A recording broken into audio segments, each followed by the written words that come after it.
And I lost the chat window. And I guess what I'll do really fast is I will go back to this. Man, it's a lot of good reading. Alright, so if you're just joining me and you're going to see this on the YouTube, because this will be the one I share.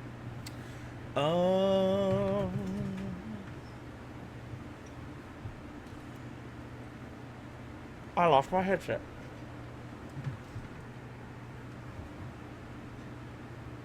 Let's follow the cord. Hey, it's on my leg. All right, and then we'll do this really fast. We'll see how bad that last one was. So give me a second. And I don't actually know how to do this. Wow, 18 minutes, 21 seconds, just gone. Gone forever. Up those guns, it's about to be weird. I'm Future me watching I can't say the same thing from my compadres. I really want to see this movie as well. So You tell your boss if he wants his town, come see me. If we got 7, I'm okay with that. I love Chris Pratt and We're Denzel decent Washington. people being And slaughtered. Vincent D'Onofrio was most important. Can't really touch this movie. Nothing to do with D&D. But anyway. You sure you don't want my gun? PG-13. That's funny. You sure you don't want my gun? Alright, I'm getting no sound. Why am I getting no sound? Huh.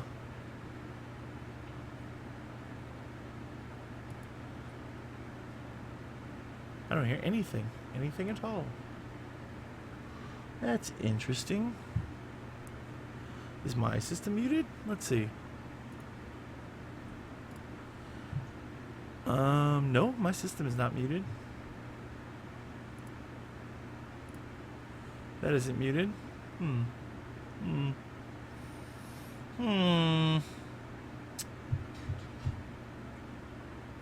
Well, whatever.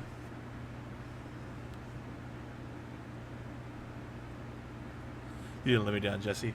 You saved this. Alright. So, Jesse will tell me. I can't actually... I don't know what's going on with my sound. Jesse will tell me if it's working now.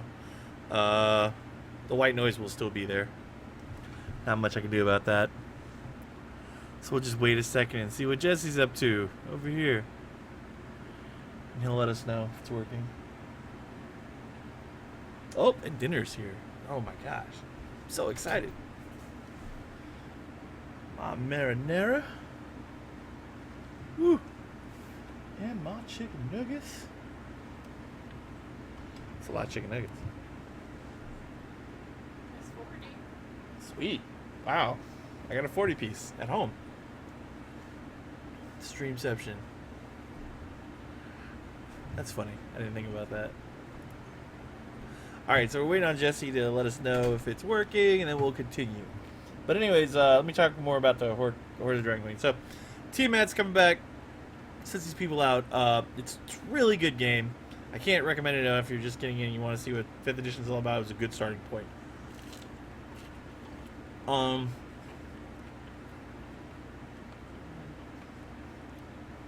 Cool, Jesse says it's working. Touch base really fast. Other adventures they put out, which are... I haven't a bad adventure I didn't like so far. Of all the adventures, I would rate Horde of the Dragon Queen the lowest. No, thank you. I don't want any bread, thank you. I would rate it the lowest, but it's really unfair because one of the things is a rebirth of Temple of Elemental Evil, amazing game. Which is Prince of Apocalypse. And then the next one was the Underdark game, Out of the Abyss, where you deal with Drizzt and the rebirth of some of the guys that are in his crew. And then Ravenloft. So, like, on the scale of things in D&D and where they rate as adventures, like, a bunch of great adventures. And then this, this one that was not a rehash of something they had done in the past. And then the only other one that was like this original concept was Out of the Abyss, which is still completely unfair because, Interested the owner for the win. Alright. So let's get back to reading after I stick this chicken nugget in my mouth. And knock that one in the floor. But the dog wants it, so he can have it. Alright.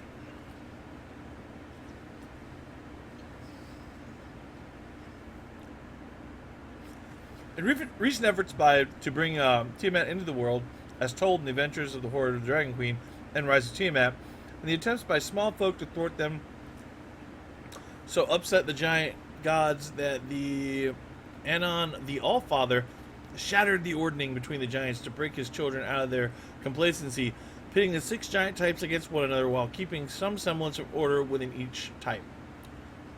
In doing so, Anam has spurned cloud, fire, stone, and hill giants to challenge and establish the established hierarchy and reforge their destiny. All giants sense the upheaval instantly, and now the giant types fiercely compete against one another, striving to create a new ordning through their deeds and accomplishments. These giants' calamitous endeavors have not only put the settlements of humans and their small folk in jeopardy, but also attracted the attention of giants' ancient enemies, the dragons, who will not abide the rise of another giant empire. Which is funny the way that reads. Small folk can only speculate as the cause of the giants' unrest. It remains to be seen where the old ordning between the giant types will be restored, or where a new hierarchy will replace the old one, knocking the storm giants from their lofty perch. Oh, yeah, also, Temple of Elemental Evil, Jesse brings it up. In the Temple of Elemental Evil, I had these guys that were running around, and they just ran into this room where the main head chick was sitting. And they just charged her. And so she's like so many level, like, you know, her challenge rating is way above their level rating. Like their group challenge rating. So she just chain lightnings them all to death. In that, I think my comic relief NPC was the fat, naked, teleporting dwarf. And, and he warned them not to do it. He warned them not to go charging up there. But they did it anyways. So. Alright. Some of the next parts I'm really not going to read because that'll give away a little bit too much of the information. But, this reads really well. I think this broadcast might have been a, hey, it's Chance.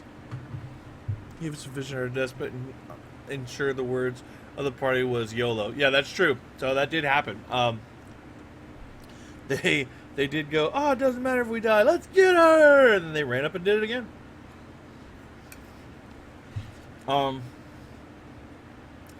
In which case, I ruled that, it didn't do as much damage. Also, I got caught, because I used chain lightning wrong. And so that's how we dialed it back. Never-ending vacuum sack. Okay. I'm not really sure. So my son is in the channel now. And he's making reference to the thing. But there was this story. I like to tell this story. So there's this adventure. It's not my adventure. These adventurers are going through and they have to rescue this guy's son. So they get a bag of holding. And they get a bag of holding and they're like, okay, here's what we're going to smuggle you out. Get in this bag of holding and then we'll take you back to your father and then you'll be fine. And the kid's like, I don't know. And finally they kind of force him into the bag of holding. So they run through, they ride back to town. It's like 2 days. They ride back to town. And none of them have opened this bag of holding or done anything, but he's fine. That's what they keep saying to each other. He's fine. I'm sure he's fine. They get back to the guy, and they're like, you know, we got him. Here he is. And they open the bag of holding, and they turn it upside down, and the dead body of his son falls out, and he's suffocated. He's perfectly preserved, but he's suffocated. And, you know, they're standing in a room full of armed guards, and the dead. So the guy goes, "Oh man, I totally didn't know that was gonna happen." Yeah, but hey, you wanted him back in one piece, and he's in one piece. So that's one of those things that I always think it's funny. Hey, Adam's here. Adam has a seat at the table. On Facebook, he claimed he only mentioned it once. But he mentioned it to me when I was talking about doing it. He donated and mentioned it. And then he mentioned it to me again in a conversation. So I'd like to point out that is 3 separate times he mentioned to me he has a seat at this table. And then he mentioned it again on the post. So, Adam has a seat at this table. It was not only once. Alright, moving on. So, actually, let's read a little bit of the hierarchy, guys.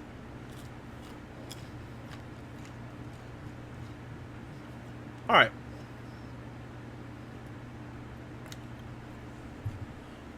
He's making jokes again. No. All right. King Hecaton and his daughters. Prior to the shattering of the Ordning, King Hecaton was arguably the most powerful of all giants, from Maelstrom to a citadel deep within the trackless sea.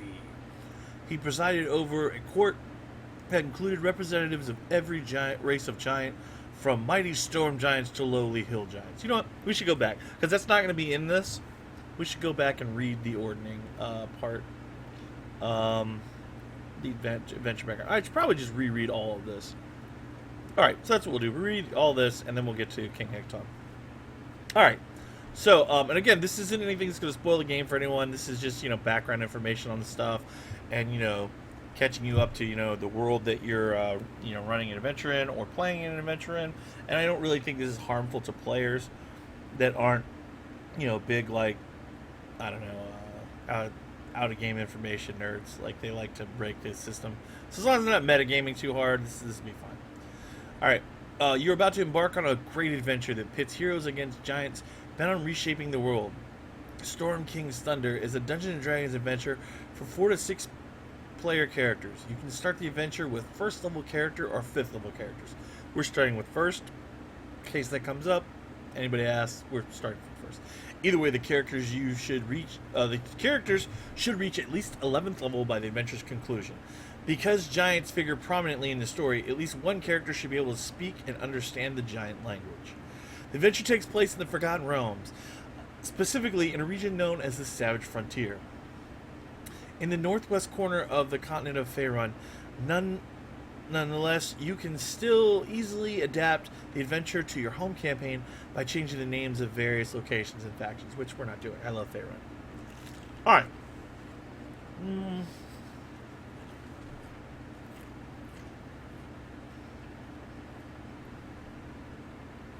This next part, anybody that's ever planning on being a DM, this next part's really true for every adventure you're ever going to run. That's true. I didn't run an Element Tamp. I'll read that in a minute. So if you're trying to run an adventure, your first time DM, this is key. Okay? We recommend that you read the entire adventure before attempting to run it. Let me rephrase. You really, really, really should read that whole book before you run the adventure. Really, really should. If you hit a part, just like if you're reading a book for college or a book for school, you hit a part you don't understand something, make sure you have the reference material so you can go look up the things you don't understand. And that will, you don't have to memorize the book. You won't be like, I forgot this thing was going to happen. You have an understanding of what the game is and what it's trying to do and the end goal. So when you do that, it also develops NPCs and characters before you get to them. Don't get me wrong. If you're good at ad-libbing, sometimes, just getting there and just winging it is fun. But it's still not as a full experience if you haven't read the adventure and you are trying to wing it and you don't know that this chapter is actually a misdirect for what's happening in the next 2 chapters. So you will also be falling for that as well. So just keep that in mind. All right. Continuing. This introduction begins with an adventure background section below that summarizes the events that set the adventure in motion. The running the adventure section tells you everything you need to know to run the adventure smoothly. That section also presents guidelines for characters, level advancement, outlines the flow of the adventure, and describes its major challenges. Once you've reviewed this material and are ready to run the adventure, proceed to Chapter 1, A Great Upheaval. If the characters are starting at first level, or Chapter 2, Rumblings, if they are starting at 5th. Okay, but we're starting at first. And I'm going to give my players the option of going in either direction. They can either run the Great Upheaval, or we can run the starter box, which is 1 through 5 also.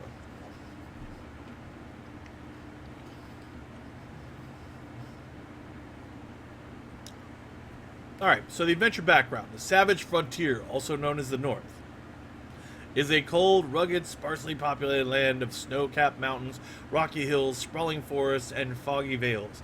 Isolated strongholds, ancient burial mounds, and the ruins of many forgotten empires dot this vast landscape, bounded by the Sea of Swords to the west and the Desert of Anak to the east. I will butcher names, I'm sorry.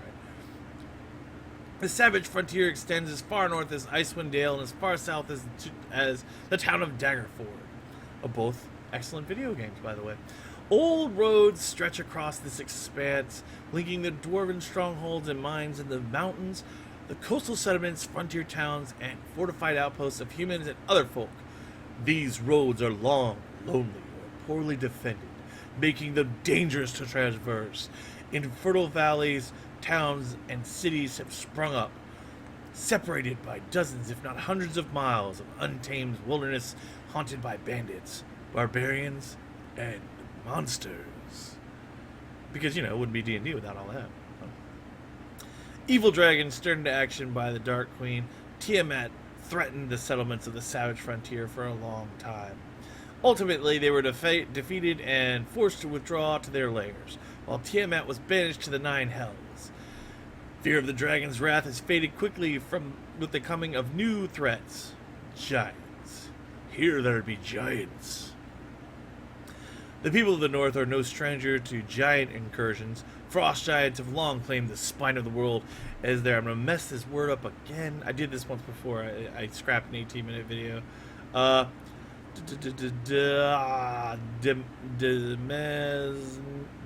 Demizen. I don't know. Listen, it's hunting ground or home. The hilly giants are known to scrounge for food in the untamed hills.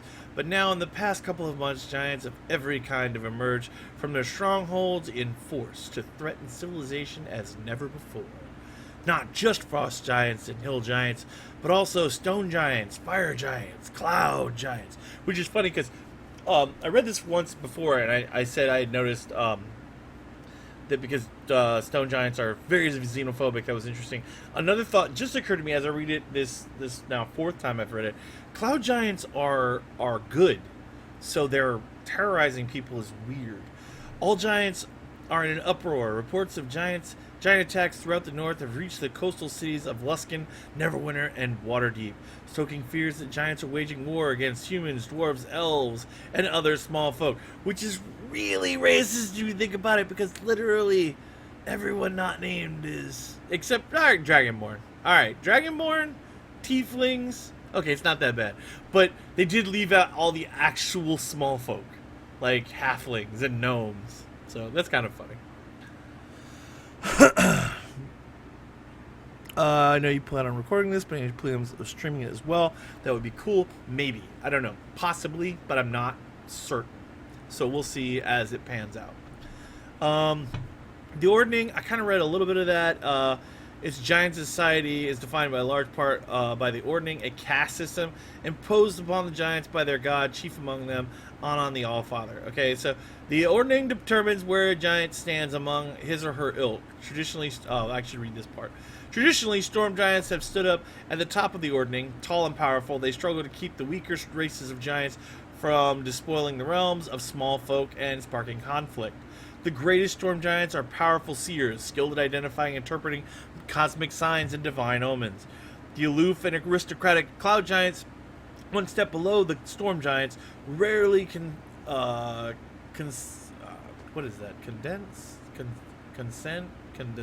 condescend? Really? I don't know. I just tripped all over that word. Rarely condescend to deal with their lesser giant or small folk. Oh, we're not there with lesser giant Anyways, extravagance defines their culture and their place in the ordning. Below them are the tyrannical, warmongering fire giants and the merciless, predatory frost giants. Fire giants rank themselves by their forging skill, whereas frost giants rank themselves by their martial prowess. That's how good they beat people. Near the bottom of the order are the xenophobic stone giants. I actually think I still might have picked that word up from reading this previously. Previous to the previous. So, as Jesse pointed out, it's Streamception. Let's see. Near the bottom of the ordering are xenophobic, and who mostly live underground and regard the surface world as a realm of dreams.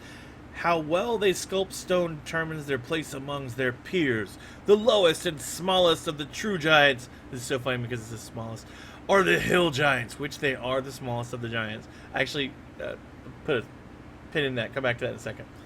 As gluttonous as they are loathsome, hill giants are dullards who live in fear of their more powerful giant cousins. In hill giant society, the biggest rule. Okay, now I had mentioned this before.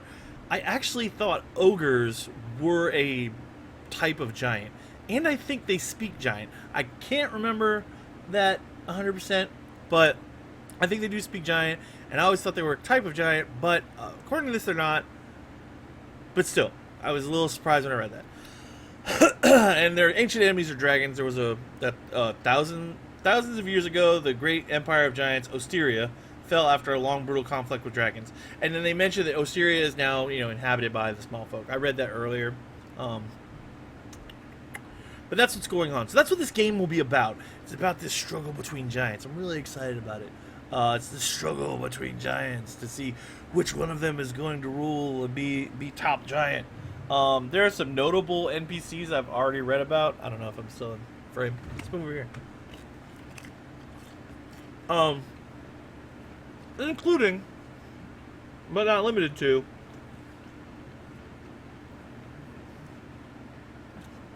a female hill giant I'm going to have so much fun with. I've been really excited to develop that character and that character's personality. Matter of fact, let me look for that name. This one right here.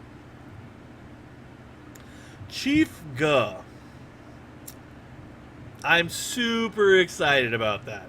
Cannot tell you how excited I am to get to Chief Guh. But hey, you know what? While we're here, let's look at what buying this on here did for me. So, as you can see, all the stuff down here, these are the different things that I got with buying this on Roll20. And it actually breaks the game down into these little sections. Factions. Let's see what else we have here.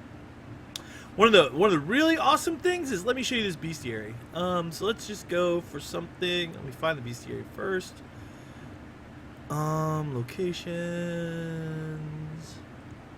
It's really cool. Look at all these locations. These locations are amazing.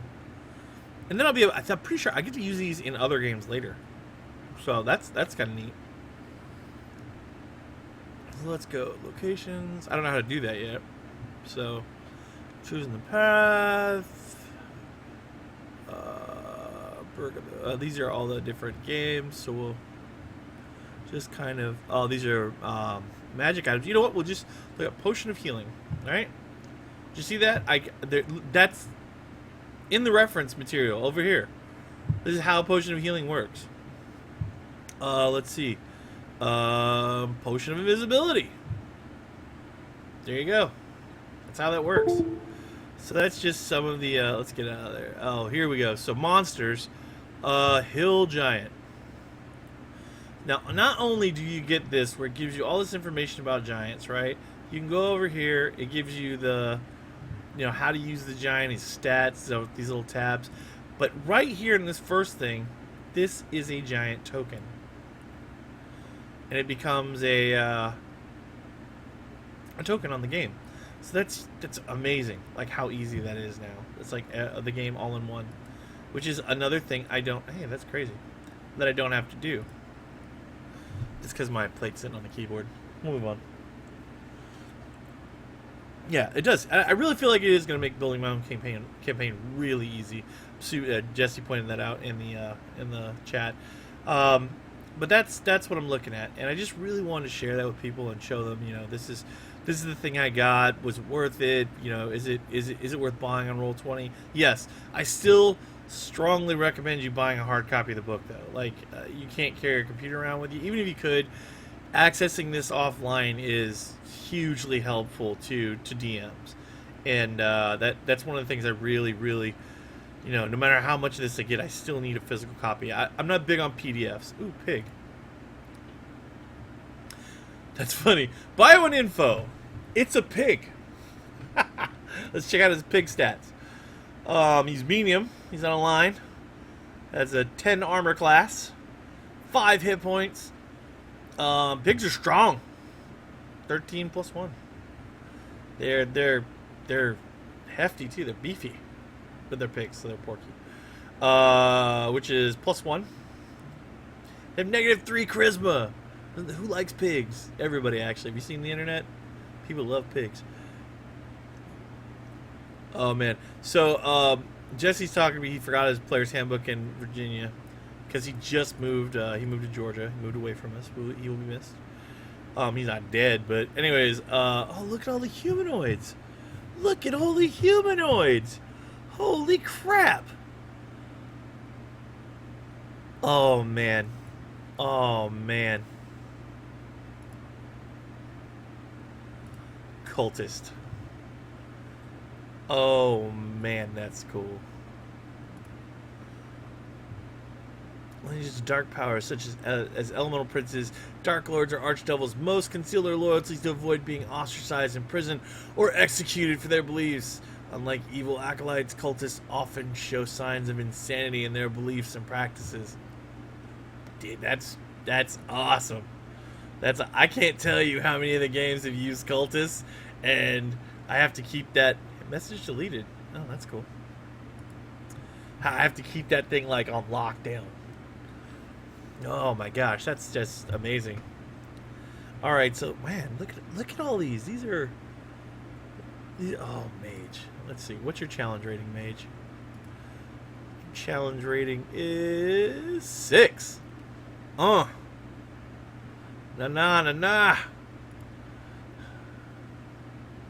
Wow, that's great. Wow, that's awesome. This is so neat. It runs the gamut here. This is all right. So NPCs, they have write-ups on NPCs and places you can get them.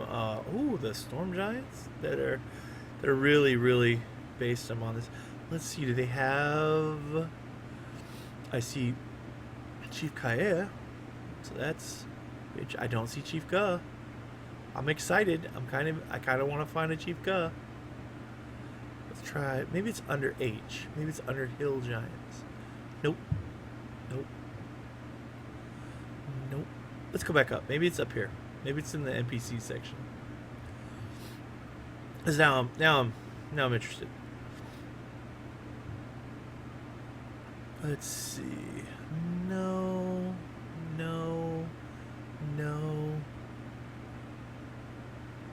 Oh, Chief Ga. I'm not gonna click on it. I was about to, and then I was like, this might spoil some stuff for people watching that want to play. Oh, okay.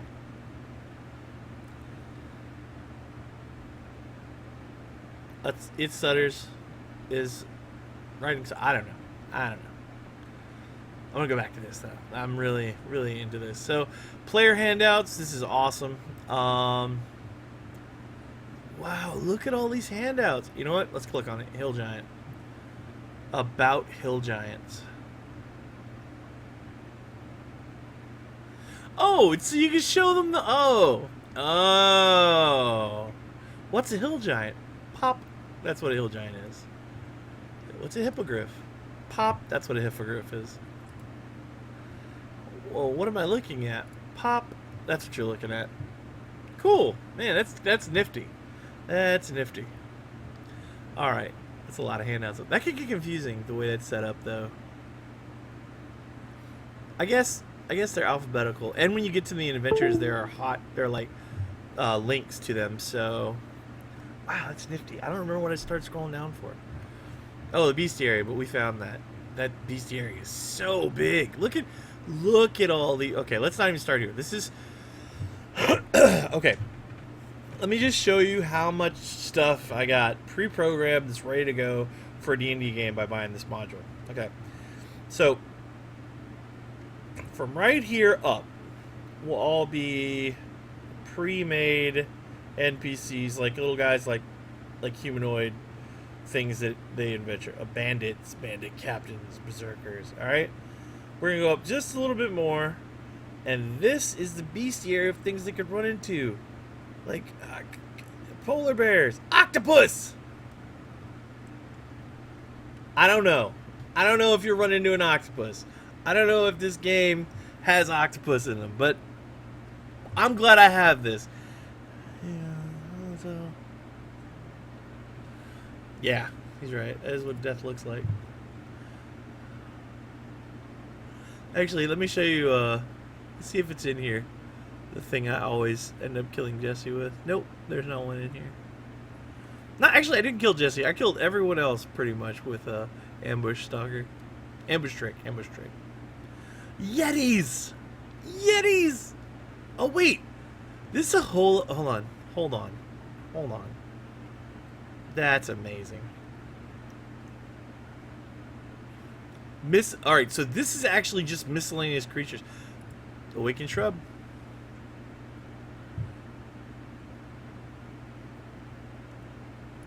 Just in case you need to wake one up. There it is.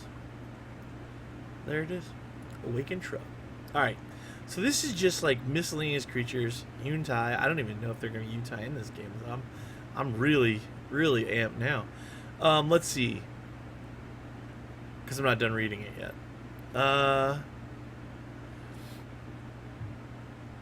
Sprites, stone giant statues, succubi, satyr, rust monsters,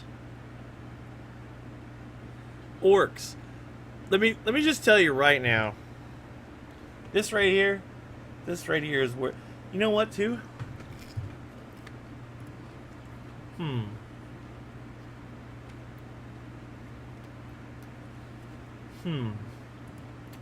Earlier, I had a query about ogres. There are ogres in here. Let's look. Let's not give away anything. Let's see. Furious Tempers. Nope. Let's just go to the character sheet. That's their size, by the way. That's not what they are. They do speak giant. You know what, though? I think orcs also speak giant.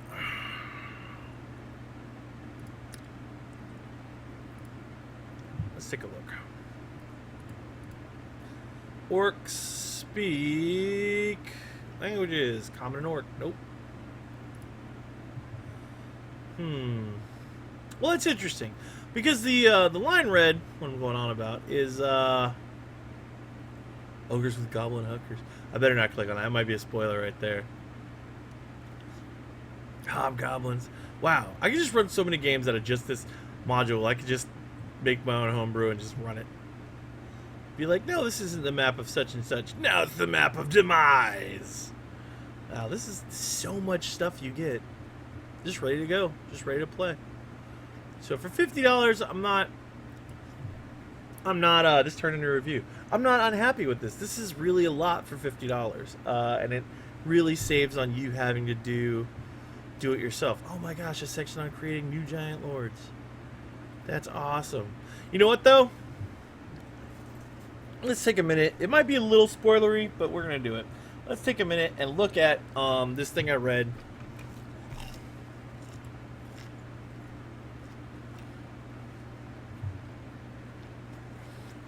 Now in the Bane book, another reason getting the Bane book is good. There is a chart, and it's for this. Oh no, that's not. No, I don't want to create new giant lords. No, where is it? Items in a giant's bag. There it is. I don't know if this is not a chart. What is this called? This is called a. Anyways, it's a table. It's a table. That's what it's called. Let's look at some of the things you can find in a giant's bag.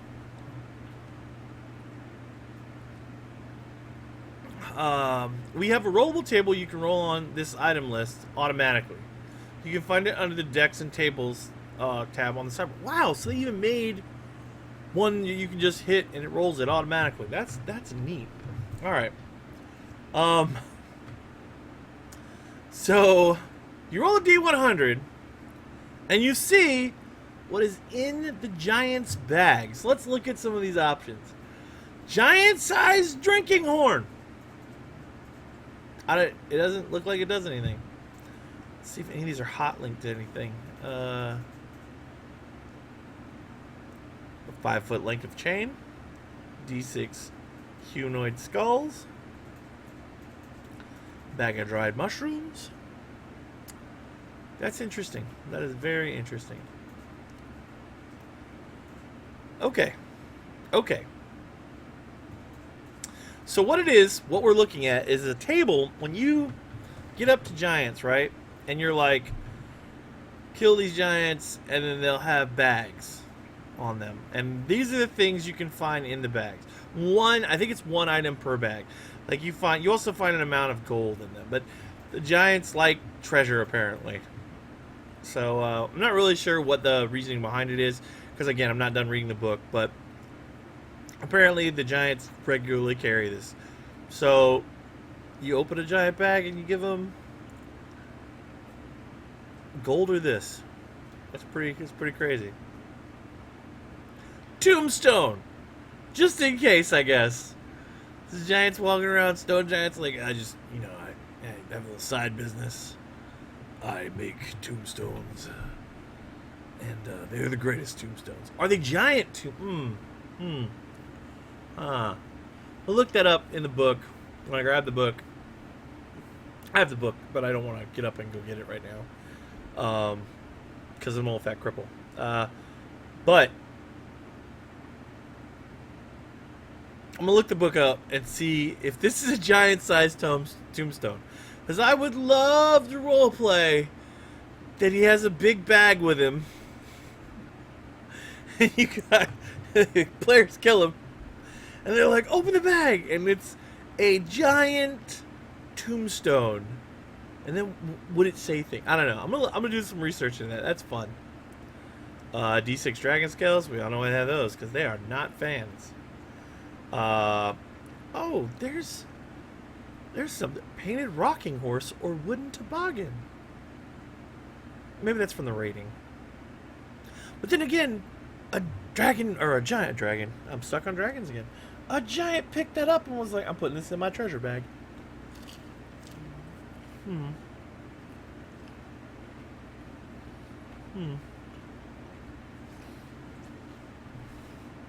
Okay, they're not treasure bags. They're bags. Because,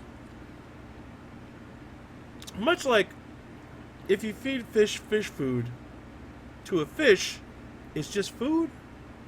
So it's not a giant bag to a giant. It's just a bag. But is it a treasure bag? I don't know. I need to read and do some research on that. Live animals! Actually, the animals on here may give a clue to the scaling on this.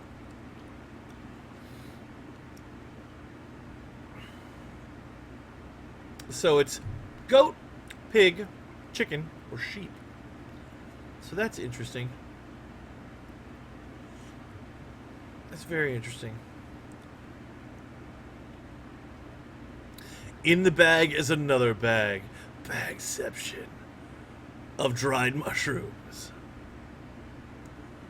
Oh, okay, no. So there are giant-sized. So giant-sized water skin, giant-sized pair of wool sandals, giant-sized skinning knife. Ooh. Giant-sized drinking horn. I guess I noticed that earlier, so... That's interesting. That whole thing... Oh, I gotta... Boo-boo-doo. That's interesting. I'm really excited to get into this. Really looking forward to it. Alright, well, let's look around a bit more. Let's check our Twitch channel and see how long this video has been so far. Oh, no.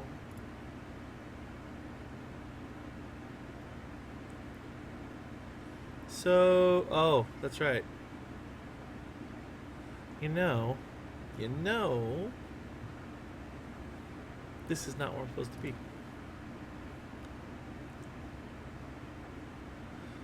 Oh, it says I'm offline. Why does it say I'm offline? I'm not offline. Well, it says I'm offline. Fate is trying to tell me something. Alright, well, that's it. I mean, that's pretty much what I want to do. Read the opening, the adventure, read through it a little bit, get a better feel for how this is going to work, and just share that with everybody so that everybody can see. This is really a lot of info. Like, this is really, it's almost to the point of being, like, overwhelming, but not really. Like, it's, I know how much stuff you need. Let's just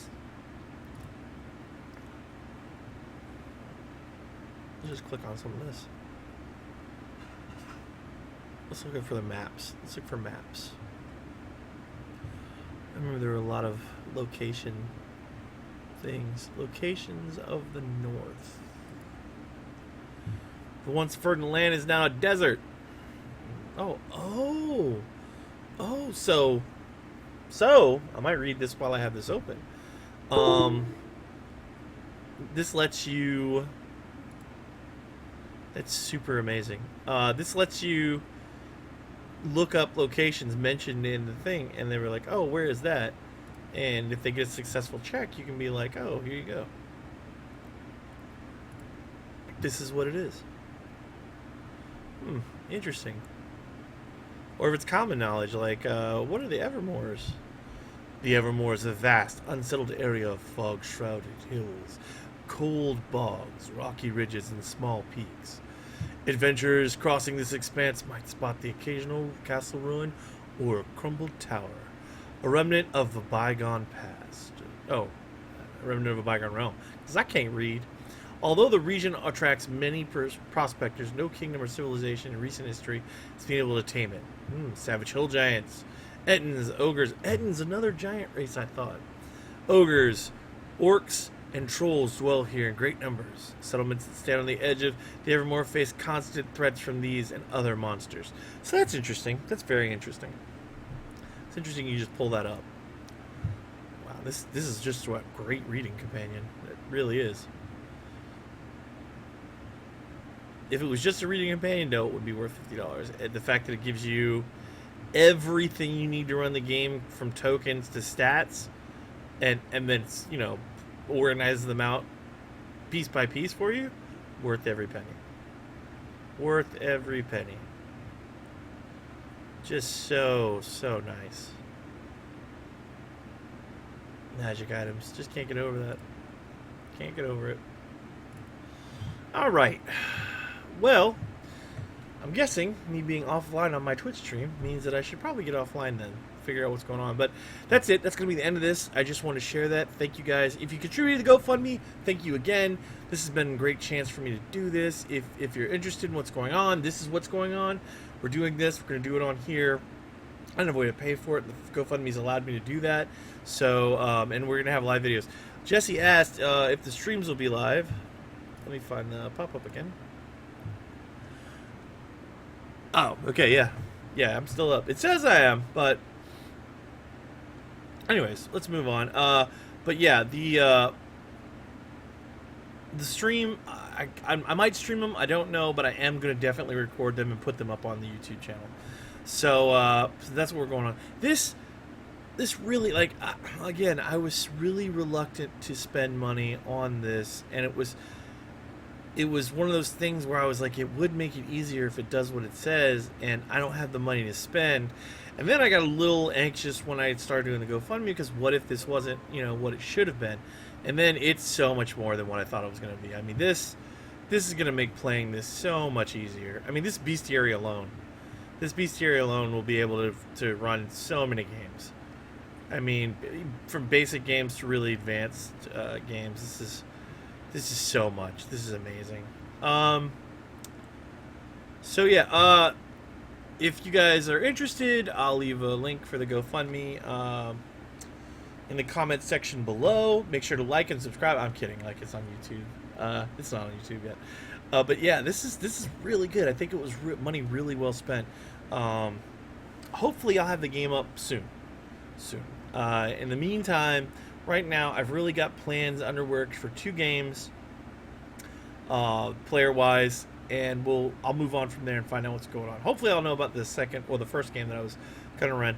I'll know tonight what's going on with that. So, again, like, thank you guys for watching. I'll probably do another one of these later on. You know, looking at some of the stuff and seeing how it works and showing you guys like what I learned. Probably the maps. Like the map system is something else I really need to know. But I think that's in the adventure part, and I don't want to spoil that. So I don't want to click on any adventure stuff because let me show you. It has a section called Linked Adventures up here. And Intro to Linked Adventures is published that can serve as not only getting characters for the also directing characters towards these 3. Okay, you can guide them towards the. If any of the characters are affiliated with factions such as Harper's, you can guide them towards here. By having a representative of that faction give them a quest. With the growing threat. Okay, so Lost Mines of Phandelver I own. On here, actually, also. Actually, I own, now that I look at this, I own all of this. Oh, wow, and it tells you how to do it. Wow, look at that. Horde of the Dragon Queen.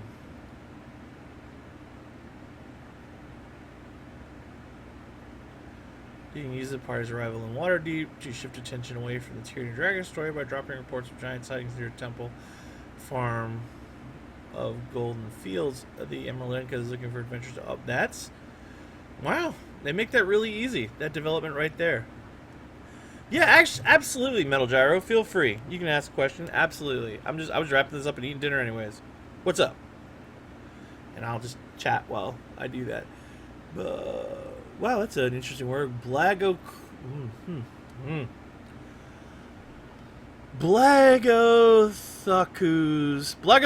bears no ill will. So Blagathukku is a name. He bears no ill will towards small folk.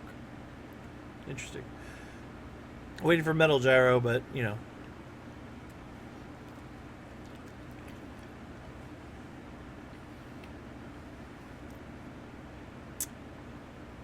Also, earlier if you were watching, I had a cigar in my hand.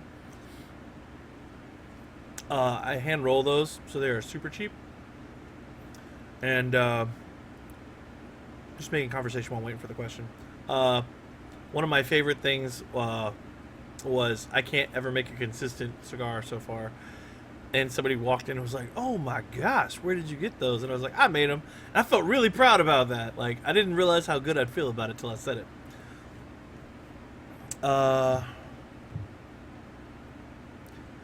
Let's see. If I run a module adventure from the book, I need to... this is supposed to be railroad. I need to railroad completely, or my players, no sandboxing? No. No. In Adventure League, yes. In a way. You can sandbox a little in Adventure League, but not a lot, because you can't do any sandboxing with equipment. However, regularly, no. If you run a module, and you want to get the center of the module's like feel and plot and all that, and you want to use that as your basis, then I would say look for the hooks and the cues that take you from point A to point B. But no, I have a bad habit of I played with a lot of guys that throw things at me. My favorite is my friend Kevin, who likes to... I had Kevin develop an entire adventure out of asking me about a blacksmith. Okay? That we went all over the place because of that. Because I tend not to say no. I tend, as a DM, I try not to say no. I just try to work with whatever they're trying to do. For instance, as a person in the real world, can I stick my finger in a light socket? Yes. Yes, I can. It won't fit. I probably could do it after a while. Sure. I can do lots of... Can I jump... Can I fly? Yes, you can fly. I'm going to jump off this building. Yes, you can do that. Can I run off the building and jump from here to there? Yes, you can run off this building and jump. Yes. I'm gonna hop on that horse and ride it. Yes. Sure, sure. Now, the fact that it's not a broken horse or it's a trained war horse that only responds to its owner or soldiers, there are going to be some consequences to all of these decisions. But yes, you can do them. Whether you succeed at them or not is another question. See, that's the thing. Some people think the question when they ask, "Can I do?" is, "Will I succeed?" It's not. It's, "Can I run for president?" Yes. Yes, you can.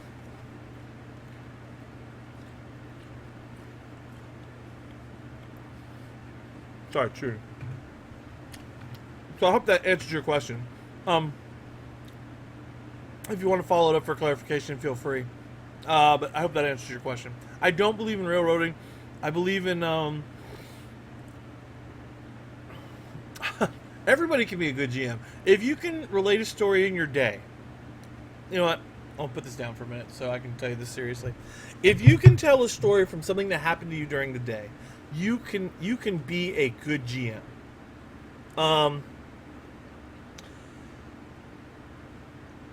People that can gossip can be good GMs.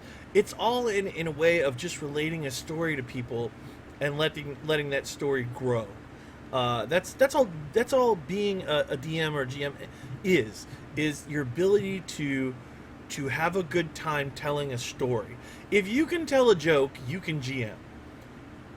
Now, that being said, there are a lot of people that get wrapped up, and the only way people aren't good GMs is, one, they're afraid, they're nervous, and it's just not, they're not good with public speaking. Those are all true.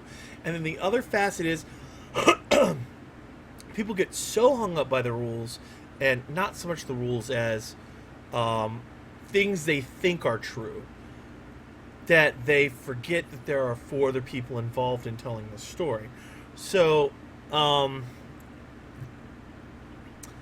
I can't say enough that everyone has the potential to be a good GM. That you can do a lot of amazing things with very little material. My favorite thing is I hosted for the Extra Life last year.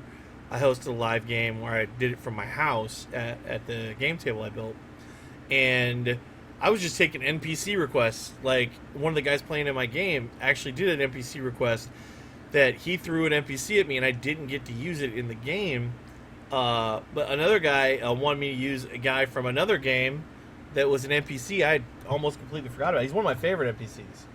So it's really congruent to what you want to do. So Metal Gyro just wrote, "You're probably a good GM, probably. I have to," it's because he misspelled, probably, but that's fine. "I have to prepare a game for this Sunday, and the funny thing is, I'm always nervous and always think my stories suck, but every time my players make all the magic." That's true. I mean, I once came completely unprepared and did an adventure reading out of the book. Like, I just read it and handed it to him, and I was completely unprepared, and I was unprepared, so the first rule I had was whatever they said they were going to do, I was going to do. We were going to see what happens. I had that happen with new players when they sit at the table. One of my favorite stories is I had established players at a table, and then a new player that came, she had never played. And that being said, one of the things that they started doing was she stealthed. They asked her, "Can you go scout out the room?" Right after she agreed to do it, they're like, "I got this necklace of fireball. What if we just fireball the room?" Keep in mind, she could still hear them. So I slip her a note, we talk about it.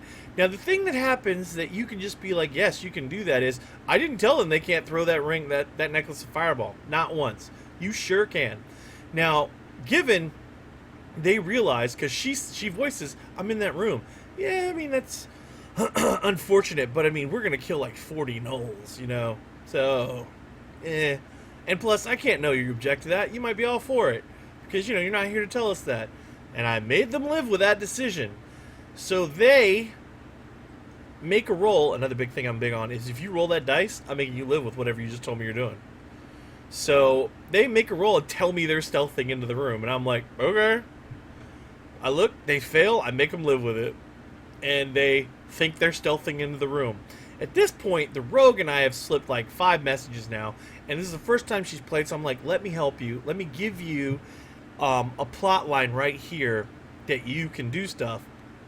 Let me have your character do some stuff, and you can see some stuff you can do. But here's what I sent her the last note, which was, you're gonna sneak out of this room because you're following some gnolls, which is what they wanted you to do. They wanted you to catch these tunnels. So you're not in this room. When all hell breaks loose, you're just gonna keep following the stragglers down these tunnels, and you're gonna kill them off, and you're gonna lead a trail of dead bodies, the gnolls pointing in the direction you went.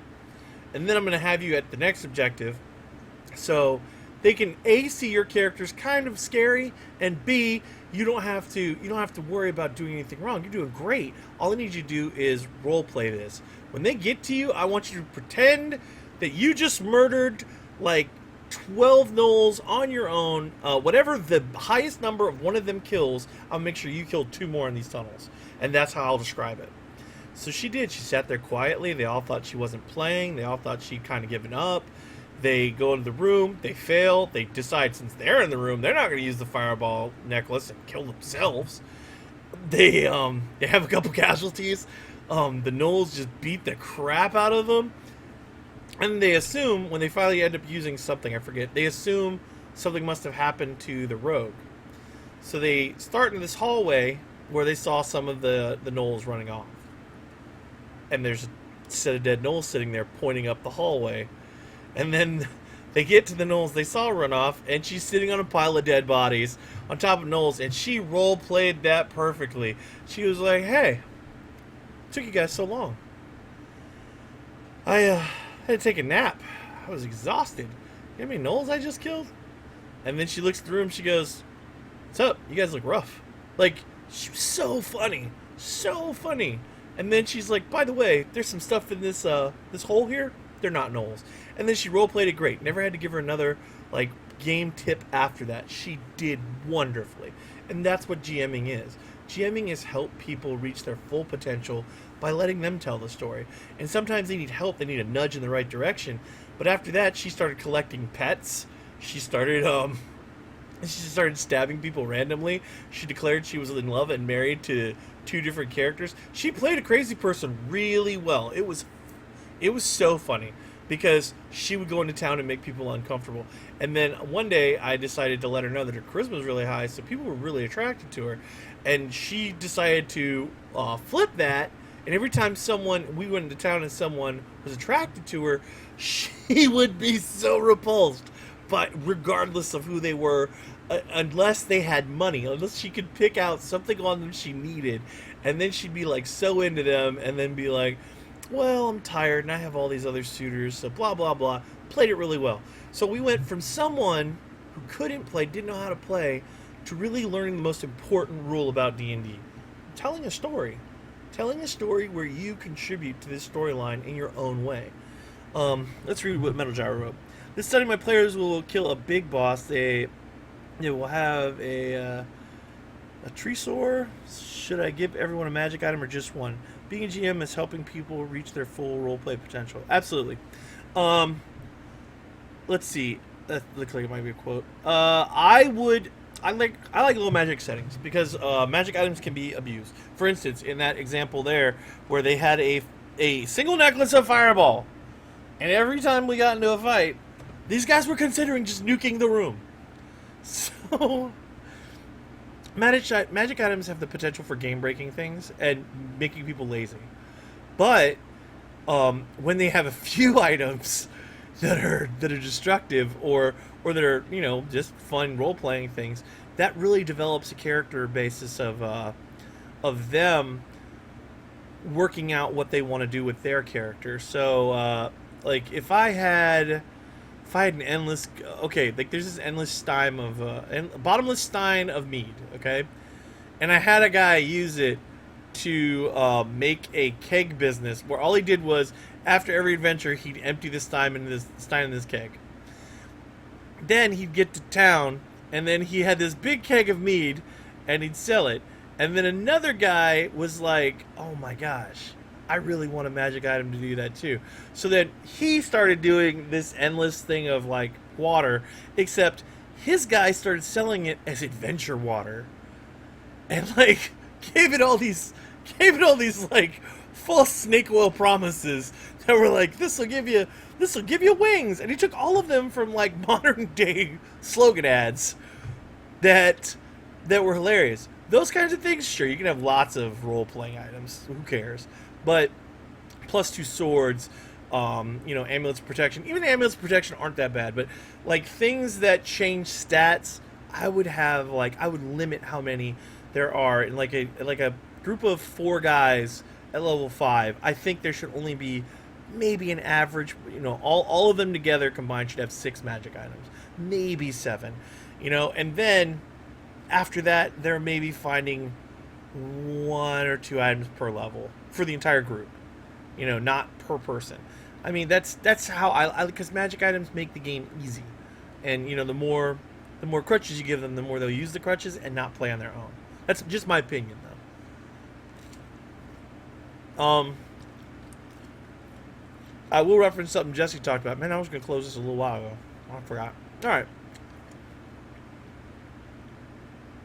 So during this thing, I had two people in a field, okay? 3 people in a field.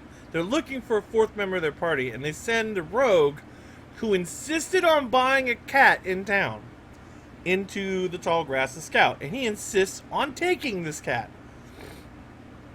So he takes the cat, he goes out into the weeds, and he's out there, and he fails a notice check. However, the 2 ambush drakes circling him did not fail theirs.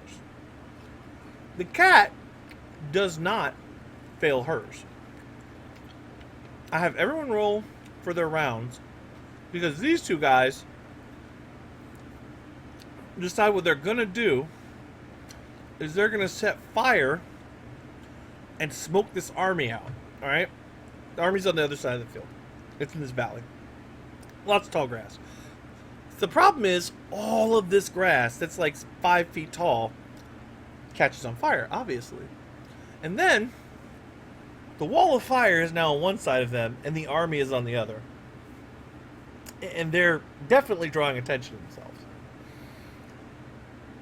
That being said, the guy that gets caught by the ambush drakes can't be heard over the guys who are running from a roaring fire.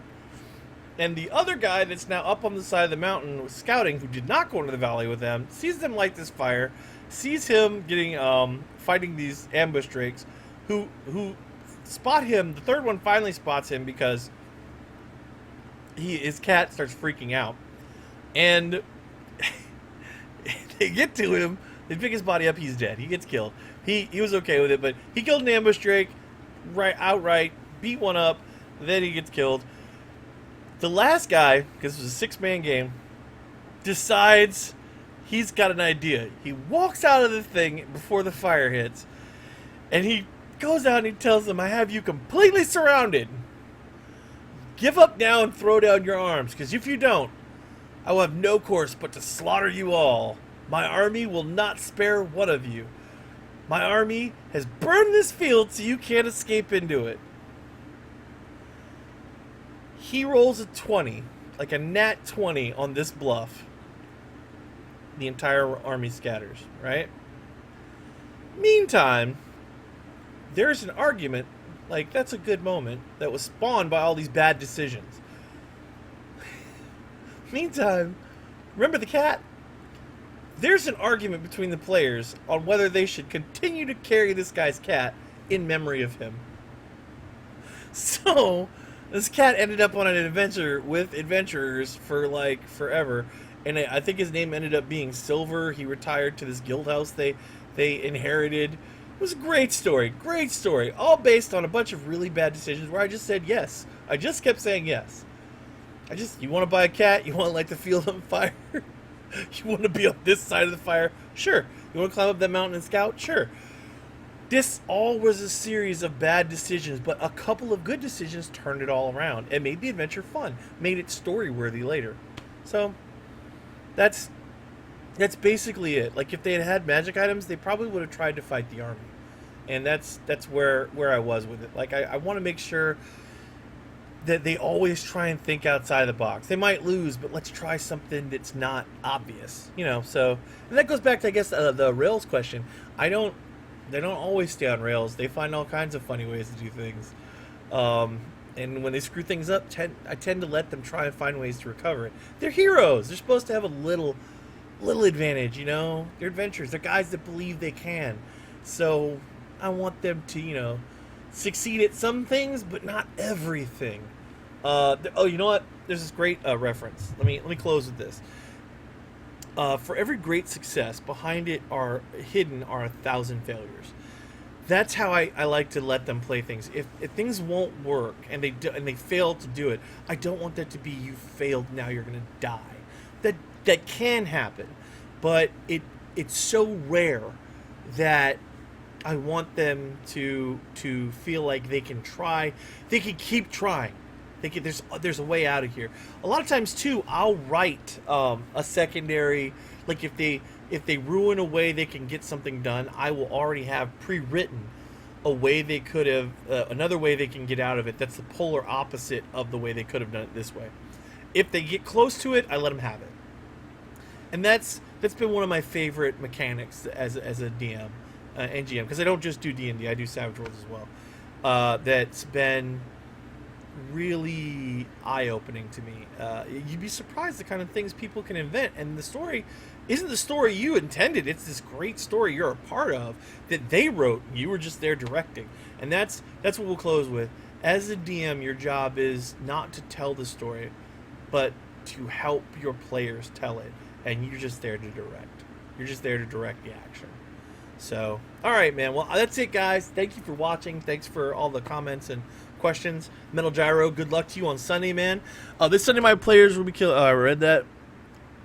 But, yeah, you know, I wish your players the best.